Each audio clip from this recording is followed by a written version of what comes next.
Bon, parlons sérieusement. Est-ce que ça vous est déjà arrivé d'avoir du mal à quitter votre chez vous parce que vous n'avez pas de piano là où vous allez? Que ce soit pour un déplacement professionnel ou pour des vacances, eh bien c'est compliqué d'emmener son piano avec soi. Et oui, vous l'avez peut-être remarqué, mais un piano c'est difficilement transportable. On ne peut pas l'emmener où on veut comme un guitariste qui trimballerait sa guitare sur la plage. Purée, c'est guitariste, je te jure. Donc on se retrouve à ne pas pouvoir pratiquer notre instrument pendant plusieurs jours et ça c'est très embêtant. Là je vais partir en déplacement dans 15 jours et ça me frustre de ne pas pouvoir pratiquer. Alors je me suis mis à la recherche d'un petit clavier portatif que je pourrais emporter pour m'exercer malgré tout. Et j'ai décidé de vous partager mes essais et mes conclusions. Alors au menu du jour, on va chercher un piano pliable sur internet. Vous avez vu, on est dans une config un petit peu particulière.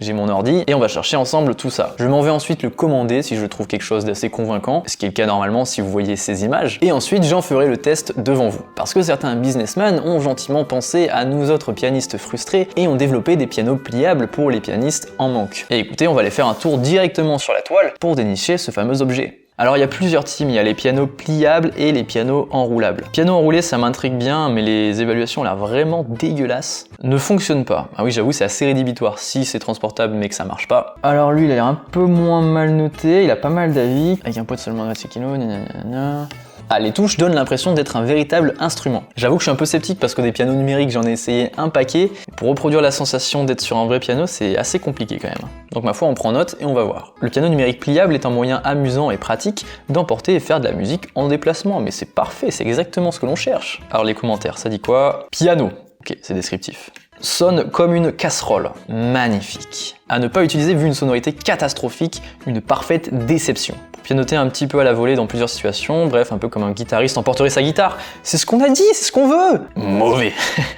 Très bon rapport qualité-prix. Bon, écoutez les gars, décidez-vous. Las teclas no son de tacto sensible. Es capaz de captar la velocidad y fuerza con la pulsamos. Este detalle es de suma importancia. Ah ouais, ça c'est vrai que c'est pénible. Non, je parle pas espagnol. Allez, bon, de toute façon, on va s'en faire une idée par nous-mêmes. 88 touches, 49 touches. On va prendre 88 touches. Ah, il est en noir aussi, c'est joli. Bon, il est plus cher.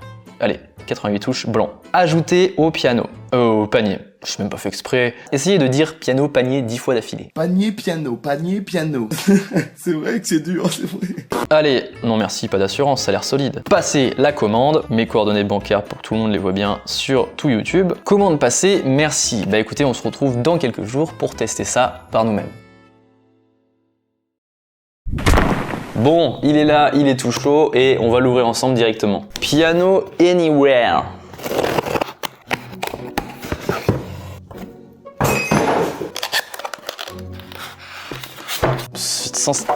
Le polystyrène. Le contenu du carton, on a visiblement le piano qui semble être ça. Ça a l'air vraiment tout petit. Un sac, un chargeur, une pédale et il y a même des autocollants pour les touches au cas où on ne sache pas le nom des notes. Bon, on veut voir ce qui nous intéresse le plus, c'est ça.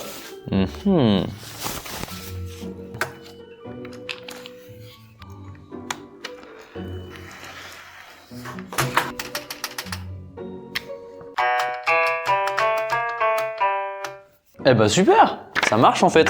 Je sais pas pourquoi je pensais que ça marcherait absolument pas.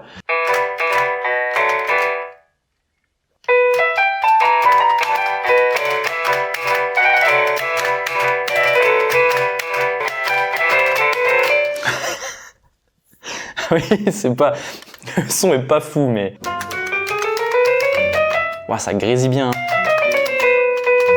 Ça grésille pas mal quand même. Hein. On va tester la pédale d'ailleurs, tiens.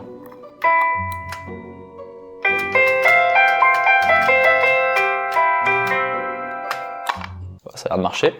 Alors on va tester avec un casque quand même, parce que le son sans casque est ce qu'il est. Hein. Avec un casque, peut-être que ça grésillera moins. Oh! Oh si, ça grésille. Totalement. Ouais. Et bah avec un casque, ça grésille aussi. C'est assez dommage. Bon, après, il y a peut-être d'autres sons. Hein.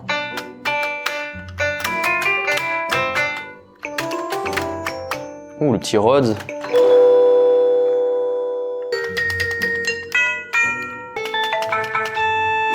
Il y a un paquet de sons, hein, j'en suis à 50 là.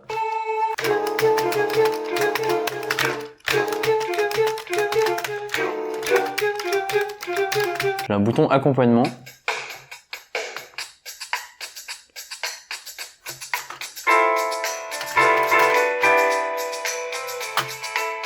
Mais c'est bizarre parce qu'il y a des accompagnements et j'ai l'impression qu'ils suivent ce qu'on joue, mais mal. Un petit métronome.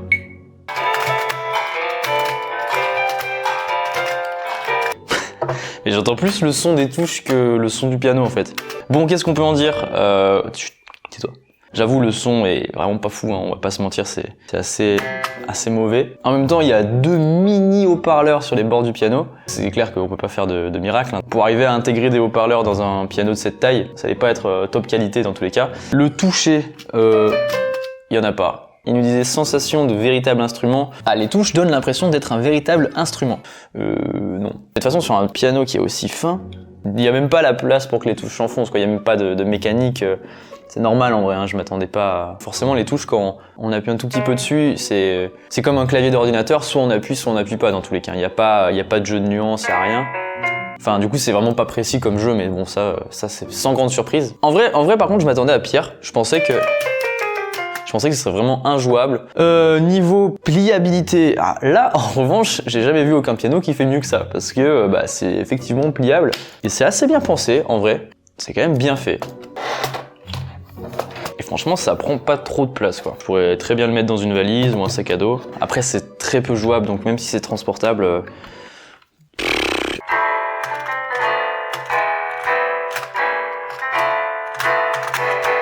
On n'entend pas vraiment ce qu'on joue. Même au casque, c'est bizarre, en fait. Alors peut-être qu'un des usages que je pourrais en faire, c'est utiliser ça pour relever des solos. Où je me mettrais... je pense que je me mettrais avec mon ordi. J'écoute un son. Et j'essaie de le retrouver sur le piano. Pour faire de la transcription de solo, je pense que c'est assez intéressant.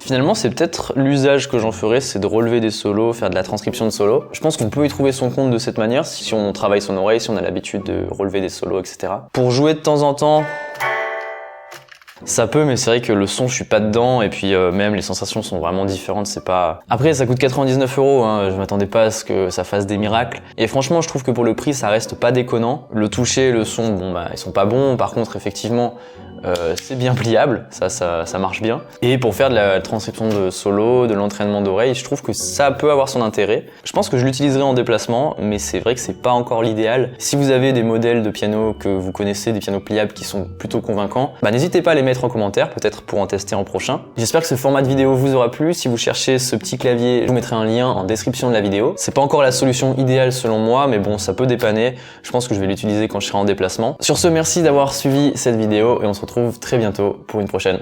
Ciao!